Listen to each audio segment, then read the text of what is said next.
Hello Haridwar, कैसे हैं आप सब लोग। स्वागत है आपका रेडियो वाई 90.4 एफएम में। इस वक्त आप देख सकते हैं हमारे साथ इतनी महान एक पर्सनालिटी हैं जो आयुर्वेदिक फटर्निटी से बिलोंग करती हैं और जो किसी भी इंट्रोडक्शन के मोहताज नहीं है, डॉक्टर राजीव कुरेले जी। तो सबसे पहले स्वागत है आपका रेडियो वाई 90.4 एफएम में, और सबसे पहले आपका धन्यवाद भी है कि आपने समय निकाला और विजिट किया रेडियो वाई 90.4 एफएम को।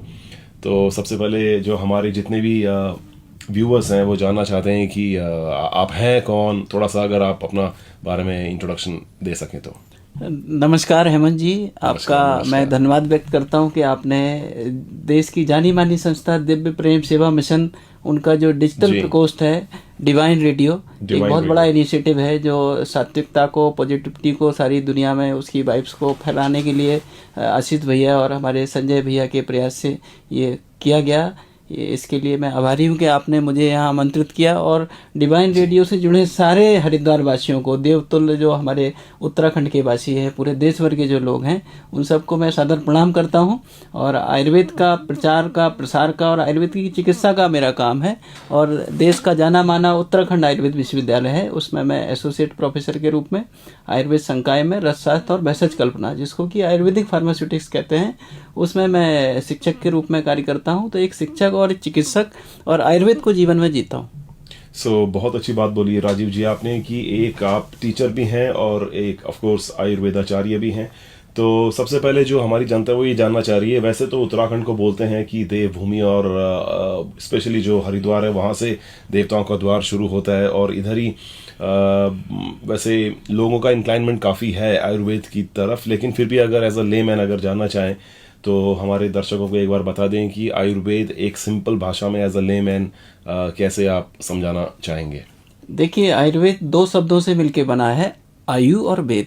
आयु 4 चीज़ों का कॉम्बिनेशन है, सत्य अर्थात हमारा माइंड, आत्मा अर्थात हमारी सोल, और हमारी बॉडी अर्थात हमारा जो फिजिकल जो हम दिखते हैं, और जो है हमारा इंद्रिय अर्थात हमारे सेंस ऑर्गन। तो ये 4 कॉम्बिनेशन का नाम आयु है, और इनको जानना, समझना, इनको मानना और इसके लाइफ स्पाइन को 100 ईयर तक फिट रखना, ये आयुर्वेद का प्रयोजन है। और आयुर्वेद में जो है स्वस्थस्थ स्वास्थ्य रक्षणम आतुरस्य विकार प्रशमनम चा, यानी कि स्वस्थ व्यक्ति बीमारी ना पड़े, इस पे ज़्यादा फोकस करते हैं। और अगर किसी कारण से अगर आप हेल्थ के रूल, जो हेल्दी रूल हैं, उनको नहीं मानते हैं, दिनचर्या, ऋतुचर्या, रात्रिचर्या और अच्छी औषधियाँ, अच्छा खान पान, आप बीमार पड़ते हैं, तो बीमार रोगियों के चिकित्सा के लिए भी हमारे यहाँ पूरा एक सारा सिस्टम है। इसीलिए इसको आयुर्वेद चिकित्सा विज्ञान भी कहते हैं। तो इसलिए इसको आयुर्वेद चिकित्सा विज्ञान भी कहते हैं। ये कहीं ना कहीं विज्ञान के सारे एलिमेंट हैं इस सब्जेक्ट में, और रूट्स जो इसकी कनेक्ट होती हैं वो वेद काल से ही होती हैं। मतलब बहुत आदि काल से ये जो ज्ञान है भारत में ये फल फूल रहा है, और अब तो बहुत ज़्यादा एक्सट्रीम लेवल तक ऊपर जा चुका है। इंटरनेशनली भी अभी काफ़ी इंक्लाइनमेंट बढ़ा है। अभी रिसेंटली आपको हमने विजिट किया था वर्ल्ड आयुर्वेदा कांग्रेस जो देहरादून में हुई थी, तो उसके बारे में भी थोड़ा सा कुछ बताएं, उसके बाद फिर हम पॉइंट्स में चर्चा करेंगे। आपने हेमंत जी सही कहा कि आयुर्वेद जो है, वैसे तो उत्तराखंड तो देवभूमि है और आयुर्वेद की भूमि है, और सरकार का सपना भी है आयुष स्टेट के रूप में एस्टेब्लिश करना।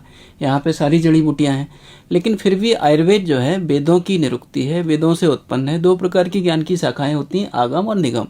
जो किसी के मुख से निकले हैं, शिवो आमुखा, वो आगम की श्रेणी में आते हैं, जैसे लिखी हुई पुस्तकें हैं, ज्ञान विज्ञान है। और निगम जो अपने आप उत्पन्न हुआ है प्रकृति के साथ, हमारी ह्यूमन बीइंग के साथ जो वेद आए हैं, वेद निगम कहलाते हैं। और वेदों का उपांग और वेदों का उपवेद आयुर्वेद है।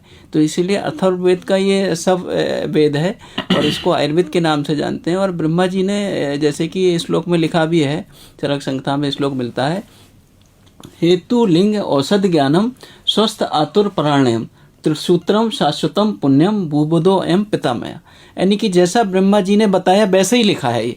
तो ये जो है किसी मैनमेड नहीं है, ये टाइम टेस्टेड है। ये जो है आयुर्वेद को कहते हैं आयुषो वेदा आयुर्वेदा, जो हमारे जीवन को जो है लाइफ स्पाइन को बढ़ाए। इसी को महर्षि चरक ने इस तरह कहा है, हितायतम सुखम दुखम आयुतस्यतायतम मानम च तत्रोक्त आयुर्वेद साउचिते, यानी कि अपने लिए अच्छी आयु को जनरेट करना, अपने लिए जो है सुख आयु को बनाना, अपने लिए दुख आयु को खत्म करना, और हित आयु को जनरेट करना, यानी कि कम्युनिटी हेल्थ की बात भी आयुर्वेद करता है। और जो कम्युनिटी के लिए जो बुरी बातें हैं उनको ख़त्म करना।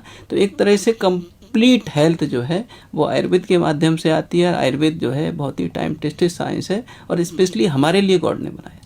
बहुत अच्छी बात अभी मेरे को जानने को मिली कि जो आयुर्वेदा है वो कहीं ना कहीं वैसे तो तमाम रोगों से निवारण का एक बहुत ही स्ट्रांग सब्जेक्ट भी है ये, और सबको इसमें इंटरेस्ट लेना भी चाहिए। और दूसरी चीज़, इससे जो समाज की जो बॉन्डिंग होती है वो भी कहीं ना कहीं बहुत ज़्यादा स्ट्रांग होती है। ये कहीं ना कहीं आयुर्वेद जो है वो हमको समाज सेवा के लिए भी प्रोत्साहित करता रहता है। डॉक्टर साहब, सबसे पहले आप मेरे को ये बताएं, चूंकि आजकल जो है एक तो मौसम से मार हर तरफ से पड़ रही है, सर्दियां वैसी चल रही हैं, और बहुत सारी ऐसी बीमारियां हैं जिसका जो इलाज है वो पाश्चात्य सभ्यता में और पाश्चात्य पद्धति में मिलता नहीं है। हालांकि थोड़े समय के लिए जो जिसको हम बोलते हैं टेम्परेरी आपको रिलीफ मिल जाए, तो इसका ऐसा कुछ है आयुर्वेद में कि आपको इसका जड़ से ही मतलब वो फिर आगे कभी हो ही ना? जी, आयुर्वेद में जैसे जो चिकित्सा कर्म लिखा गया जिसको विषक कर्म कहते हैं, विषक माने अर्थात चिकित्सा करना, तो आयुर्वेद में महर्षि चरक, क्योंकि चरक की बात इसलिए कर रहा हूँ, चरकस्तु चिकित्सते, जहाँ चिकित्सा की बात आती है वहाँ चरक की बात को नंबर 1 पे रखते हैं। तो उन्होंने लिखा, या भी क्रिया भी अभी जायन्ते शरीर धात्वे समा सा चिकित्सा विकाराणाम कर्म तद विश्राम बतम। यानी कि हमारी शरीर की धातुएं हैं, वात पित्त कफ हैं, हमारे जो रक्त रक्त मांस मेद अस्थि मज्जा शुक्र हैं, हमारे जो मल हैं, तो इनको बैलेंस रखना, इनको बैलेंस करना। तो धातु साम क्रिया प्रोक्ता तंत्र माने ये चिकित्सा कर्म का तंत्र का ये प्रयोजन है। लेकिन वो चिकित्सा कैसी हो? सा चिकित्सा अविकारणा, जिसका कोई अनटुवर्ड इफेक्ट ना हो, कोई साइड इफेक्ट ना हो। शायद यही कारण है कि सारी दुनिया में आयुर्वेद जो है अपनाया जा रहा है, पूछा जा रहा है। और कोविड के बाद तो आप देख ही रहे हैं, हर व्यक्ति जो है आयुर्वेद की बात कर रहा है, चर्चा कर रहा है, क्योंकि आयुर्वेद प्राकृतिक तत्वों पे आधारित है। आयुर्वेद जो है जड़ी बूटी के माध्यम से, दिनचर्या के माध्यम से, रात्रिचर्या के माध्यम से, अपने बॉडी के टेम्परामेंट के माध्यम से, अपने खान पान के माध्यम से, इतना ही नहीं अपने सद्व्रत, अपने कोड ऑफ कंडक्ट के माध्यम से व्यक्ति को जो है सही जीने की राह बताता है। एक तरह के मैनुअल ऑफ लाइफ कह सकते हैं, Ayurveda is manual of life. Manual of life है, और जैसे हम सब प्रोफेशनल्स की लाइफ में होता है, एक स्टैंडर्ड ऑपरेटिंग प्रोसीजर होता है, तो कहीं ना कहीं आयुर्वेद जो है वो बहुत पॉजिटिव इम्पैक्ट डालता है आपकी लाइफ में। एक यहाँ पे स्टेटमेंट आपने बहुत अच्छी बोली है कि जो आयुर्वेद है वो कहीं ना कहीं आपके विश्वास के ऊपर भी काम करता है, और आपके एक पॉजिटिव थॉट प्रोसेस को उससे एक आपकी जो ऑरा होती है वो एक बहुत ही स्ट्रांग ऑरा जनरेट होती है अगर आप आयुर्वेद की लाइन को फॉलो करते हैं। क्योंकि उसमें एक तो साइड इफेक्ट नहीं होता, एक तो आयुर्वेद में, और ये बहुत सही चीज़ है। तो अभी और कुछ बताएं सर कि आयुर्वेद और योग ये दोनों ही बहुत इंपॉर्टेंट एलिमेंट हैं आयुर्वेदा में। जी, आपने हेमंत जी बहुत अच्छा प्रश्न पूछा। जब प्रकृति बनी तो ईश्वर ने 2 चीजें बनाई इंसान के साथ साथ। एको अहम रहस्यम, एक से अनेक हो जाए तो ये ईश्वर का ही अंश जो है, ईश्वर अंश जीव अपनासी जीव का अवतरण हुआ। सारी प्रकृति पंचभौतिक है तो हम भी पंचभौतिक हैं।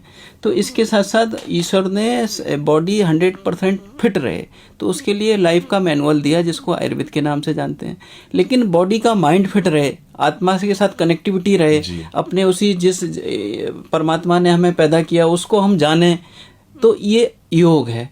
तो योग को जहाँ मन के लिए जनरेट करा, पॉजिटिव जो प्राइमरी वर्क योग का जो है आत्मा को पकड़ना अपने मन के माध्यम से, अपने बॉडी को बिठाकर, और शरीर स्वस्थ रहे उसके लिए आयुर्वेद। तो एक तरह से ये कॉम्प्लीमेंट्री है, एक ही कॉइन के 2 फेस हैं। एक जो है बॉडी की बात करता है, एक माइंड की बात करता है। योग इज नथिंग बट ये युज धातु से बना है। युज धातु में धज प्रत्यय लगाने से योग बनता है। योग का मतलब जोड़ना, अपने मन को आत्मा से, आत्मा को इंद्रियों से, इंद्रियों को अपने तदात्म करके एक ही कराग होकर और सारी दुनिया से हटाकर अपने अंदर झांकना और अपने अंदर ईश्वर को महसूस करना, ये योग है। और यही योग जब बन जाता है तो हम जो है अपने ईश्वर जैसे शक्तिमान हो जाते हैं, पावरफुल हो जाते हैं। ये glow is nothing but balance of the धातु।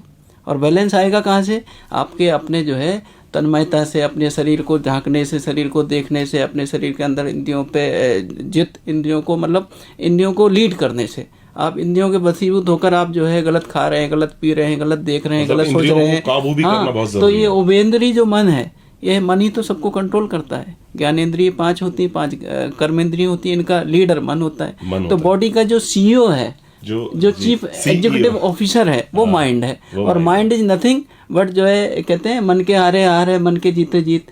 तो जब भी जो है मन जो है अगर सही होता है और state of no mind, solid mind होता है, और जब हमारे विचारों के जो है आदान प्रदान नहीं होते हैं और हमारा स्थिर प्रज्ञ मन होता है, तो हम कहीं ना कहीं परमात्मा की जैसी जो है जो लश्चर है, जो आभा है, वो महसूस करते हैं। और महसूस होते ही हमें जो है हेल्थ मिलती है, हमें अच्छी चीज़ें करने का मन करता है। आपने देखा होगा कि वही व्यक्ति है, जब मन उसका सही नहीं होता तो गलत चीज़ों की तरफ जाता है, जब मन उसका ठीक होता है तो वो सात्विक चीज़ों की तरफ जाता है। तो भगवान श्री कृष्ण जी ने भी कहा है कि अपने जो है मन जो है बहुत चंचल है, निर्ग्रह है, इसको पकड़ो, इसको जानो, इसको समझो, और मन को आपने बस में कर लिया तो कहीं ना कहीं इंद्रियां बस में होंगी, इंद्रियां बस में होंगी तो हमारा शरीर बस में होगा, और शरीर फिर जो है फिट रहेगा। जी, बहुत अच्छी बात बोली है डॉक्टर साहब आपने। लेकिन अभी जस्ट मेरे जहन में एक पॉइंट आ रहा है कि हम बोलते हैं कि हमको ज्ञान की तरफ जाना चाहिए, ज्ञानी। तो ज्ञान और किसी चीज़ को जानना, ज्ञान में और जानने में क्या फ़र्क है? क्योंकि अब जैसे मुझे पता है कि चोरी करना पाप है, ये मैंने कहीं पढ़ रखा है, लेकिन उसके बावजूद भी मैं मजबूरन वश अगर मैं करता हूँ चोरी, तो चलिए आपने बहुत अच्छी बात पूछी। और एक ज्ञान विज्ञान, पहले चरक की बात बताऊंगा, फिर एक बढ़िया एक शेर के साथ अपनी बात को मैं और पूर्ण करूंगा।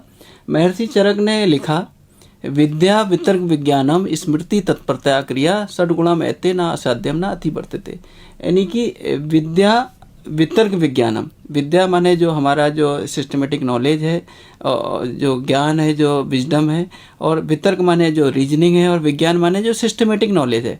विद्या वितर्क विज्ञानम स्मृति, स्मृति उसके आधार पर जो हमने जो एक कलेक्शन जो कंक्लूजन निकाला, और उसके आधार पर डीड करना, क्रिया करना, इनके बारे में जो सब कुछ जानता है उसके लिए दुनिया में कुछ भी असंभव नहीं। लेकिन जो है जब हम इमेच्योर होते हैं तो हम जो है उस लेवल पे ज्ञान को उतना जस्टिफाई नहीं कर पाते हैं, उतना अप्लाइड नहीं कर पाते हैं, उतना लोगों से जोड़ नहीं पाते हैं। तो इसी पे बहुत बढ़िया एक शेर मैंने कहीं पढ़ा था, जानता था कि इल्म से कुछ जानेंगे, जानता था कि इल्म से कुछ जानेंगे, जाना तो ये जाना कि ना जाना कुछ भी हमने। तो जब हमारा नॉलेज जब बढ़ता है, परफेक्ट होता है, तो हमें लगता है यार हम कुछ नहीं जानते, अभी बहुत कुछ जानना बाकी है। क्योंकि समंदर है ये, अथा तो ब्रह्म जिज्ञासा, जानना तो ईश्वर को है, दुनिया को थोड़ी जानना है, हमने ऋतुओं को थोड़ी जानना, हमने अपने ईश्वर को जानना है। यही जीवन का अल्टीमेट ऑब्जेक्ट है ये। और इसी को जो है योग ने कहा है, चित्तस्य वृत्ति निरोधा योगा। चित्त की वृत्तियों को कट करो, छोड़ो, खत्म करो। चित्त की 5 वृत्तियां होती हैं, प्रमाण होता है, विपर्यय होता है, विकल्प होता है। मन में जब भी हम ठानते हैं सुबह 4 बजे उठेंगे, फिर मन में विकल्प आता है, यार चलो छोड़ देते हैं। हाँ, फिर आता है कि नहीं यार अभी तो जो है बाद में उल्टा ही सोचते हैं कि उठना 4 बजे, उठते हैं 8 बजे। तो ये मन की वृत्तियां हैं, और इनको जब तक कट नहीं करोगे तब तक आप जो है ना हेल्थ को पकड़ पाओगे, ना परमात्मा को पकड़ पाओगे, ना माइंड को पकड़ पाओगे। तो इसीलिए साइकोसोमेटिक डिसऑर्डर जारी होते हैं। अपना मन खराब तो शरीर खराब, और शरीर जब भी स्वस्थ रहेगा तो मन भी अच्छा रहेगा। तो अच्छे शरीर में अच्छा माइंड रहता है, तो एक दूसरे से इफेक्ट करते हैं, इम्पैक्ट डालते हैं। तो कहीं ना कहीं हमें टेक केयर मन की करनी चाहिए, टेक केयर अपनी बॉडी की करनी चाहिए, और वो भी आयुर्वेद के माध्यम से। आयुर्वेद क्यों पॉपुलर है? क्योंकि ये नेचुरल है, ये पंचभूतों पे आधारित है, इसमें कोई केमिकल नहीं जा रहा बॉडी में वो चीज़ें जा रही हैं जिनसे हमारा शरीर बना है। जिससे जिन एलिमेंट से शरीर बना है, अगर उन्हीं एलिमेंट्स को लेकर और उसी से अगर उपचार पद्धति में अगर कुछ बीमारियों का इलाज हो पा रहा है तो उससे बढ़िया और क्या। हाँ, आयुर्वेद में यही तो लिखा है, क्षितिजल पावक गगन समीरा, इनसे उपजा ये शरीर। तो इसमें क्या है, जो है आकाश है, पंचमहाभूत है, आकाश वायु है, इसके बाद जल है, पृथ्वी है। अगर आपको बड़ी मजे की बात बताऊं, भगवान जो है, भगवान कहते हैं भा से भूमि, पंचमहाभूत, वा से वायु, और ना से नीर, और आ से अनिल, और ना से अनिल और अनल, वायु और अग्नि। तो ये 5 महाभूत, नील या नीर जल, जिसको हम तो इस प्रकार से ये 5 जो है पंच महाभूतों के ये कलेक्शन को भगवान कहते हैं। भगवान को ये सामने दिख रहा है, आपको हवा भी दिख रही, पानी भी दिख रहा है। कोई कहता है ना भगवान किसने देखा, तो यही भगवान है, पंच महाभूत हैं। इन्हीं का जो रिप्रेजेंटेटिव है, जो प्रतिनिधि हैं, वो वात पित्त कफ है, जिनको आयुर्वेद में हार्मोनी बोला है बॉडी के। आकाश बहुत बड़ा है, पृथ्वी भी बहुत बड़ी है, कॉमनली बॉडी में और समाज में डिस्टर्ब नहीं होते हैं अपने एनवायरनमेंट में। तो इनको मानते हैं assume to be inert, body में बहुत ज़्यादा डिस्टर्बिंग नहीं करते हैं। तो इसीलिए जो अग्नि है उसको पित्त बोला है, जो नीर है उसको कफ बोला है, जो बात है उसको वायु को बात बोला है। तो ये बात pitta kapha is nothing but it representative of the pancha mahabhuta. Doctor साहब आपका बहुत बहुत धन्यवाद, और ऐसी चर्चाएं जो है वो निरंतर होती रहेगी और रेगुलर बेसिस पे होती रहेगी। तो जाने से पहले कुछ मैसेज जो आप हरिद्वार की प्यारी जनता को देना चाहते हैं। मैं पहले तो आपका धन्यवाद देना चाहता हूं कि आपने बहुत बढ़िया तरीके से आपने इंटरेक्ट किया और बहुत सारी बातें निकाली हमारे व्यूअर्स के लिए। मैं एक ही बात कहना चाहता हूं कि दोस्तों, हेल्थ जो है मेडिकल स्टोर का विषय नहीं है, दवाई खाने का विषय नहीं है। हेल्थ एक जो है हमारा ड्यूटी, डिवोशन और डिसिप्लिन, लाइफ को जो है जीने का, अगर आप अनुशासन में नहीं रहेंगे, अपने जो हेल्थ के जो थंब रूल हैं उनका पालन नहीं करेंगे, तो कहीं ना कहीं बीमार हो जाएंगे। जैसे मैं बता रहा था प्रकृति के बारे में, एक डिटेल कार्यक्रम हम प्रकृति के बारे में भी लाएंगे। और हमारा फोकस जो है हमारे खान पान में, हमारे पोषक तत्वों में, हमारे जो है आयुर्वेदिक आहार में, हमारी ऐसी औषधियों में जो बलवर्धक हैं, रसायन हैं, वो तो इसको बढ़ाने वाली हैं, और अच्छी सोच में। तो अच्छी सोच और अच्छे खान पान और अच्छे आचार व्यवहार से ही हम स्वस्थ रह सकते हैं। ये जीवन का मूल मंत्र है, इसको हमें मानना है, समझना है। और हरिद्वार की प्यारी जनता को जो है इतना बढ़िया आबो हवा के साथ हम जीते हैं, गंगा मैया की इतनी कृपा है। और हम ये चाहते हैं कि हमारी जो है हेल्थ बिल्कुल उतनी रहे जितनी ऊपर वाले ने दी है। जिस प्रकार हम जो है गाड़ी की सर्विसिंग क्यों कराते हैं, अच्छे से मेंटेन क्यों चलते हैं, क्योंकि हम पूरी लाइफ को प्राप्त करें, पूरी लाइफ को अवेल करें उसको, गाड़ी की। तो इसी तरह ये भगवान ने जो हमें शरीर दिया है, शरीर रूपी ये वाहन दिया है, इसको जैसे दिया है उसी तरह के मैनुअल के हिसाब से चलाएं। वो आयुर्वेद सिखाएगा, लेकिन करना आपने। आयुर्वेद को जानना, मानना और समझने में अंतर है। आयुर्वेद को बहुत सारे लोग जानते हैं, उसको समझते भी हैं, लेकिन आयुर्वेद को जब तक आप जिएंगे नहीं तब तक कुछ नहीं होने वाला। तो मैं बस सारी जनता से ये कहना चाहता हूँ कि आप भले ही कहीं से भी शुरुआत करें, एक कदम आयुर्वेद के लिए, एक कदम अपने लिए आप जरूर चलाएं, क्योंकि आप अच्छे रहेंगे तो हमारा देश अच्छा रहेगा, और देश अच्छा रहेगा तो फिर हम जो है पुनः अपने विश्व में अपनी गरिमा को, अपनी जो गौरव गाथा को पुनः हम जो है प्राप्त कर पाएंगे, और उतने ही जल्दी जो है वो भारत विश्व गुरु बन पाएगा। सो आप सभी दर्शकों का रेडियो डिवाइन 90.4 FM के साथ जुड़ने के लिए बहुत बहुत धन्यवाद। एंड डॉक्टर साहब आपका भी धन्यवाद। Thank you.